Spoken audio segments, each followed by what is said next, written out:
we would have gotten very many of those bills. But we had many bills, we put them all together. And so in theory, we've gotten everything passed that we need. Now we just have to manage it. But we've gotten everything passed that we need for 4 years.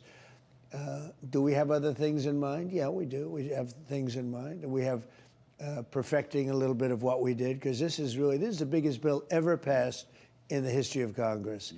And it's a great thing.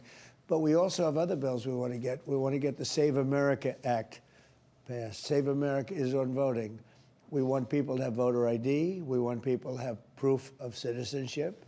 And we want to have no mail-in ballots other than if you're in the military or you're sick or you're away or some reasonable but good excuse. Can that get done, you think, before the midterm elections? It polls at about 94%, including Democrats are at 87%, other than Democrat politicians, because they cheat. It's a huge vote. I guess the House is going to re-vote on it because of the photo ID, right? Which is so important.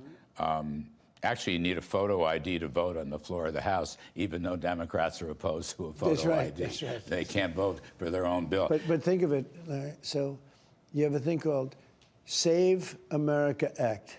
Save America Act. And Schumer's going to say, I oppose it. How do you oppose Save America? So this is simply on voting. Voter ID. We want a statement that you are a citizen of America. I think that's a reasonable thing to ask. And no mail-in ballots, which are very corrupt. No country in the world is doing mail-in ballots, or especially the way we do them. I mean, they send them all over the place. Nobody knows. It's totally corrupt. No country in the world does what we do. I voted in the state of Connecticut. You don't need a photo ID.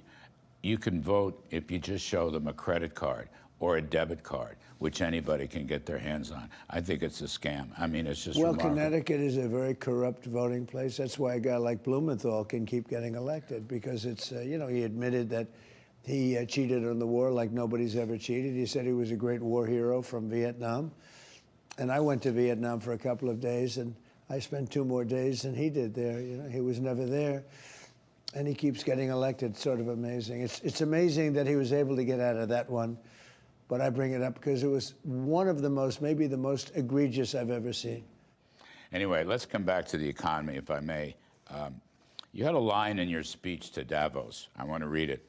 It used to be, when we had a great quarter, a great month, great earnings, great anything, any good news, the stock market went up. We have to do that again. So the thought occurs to me, it's happening. You've had great earnings.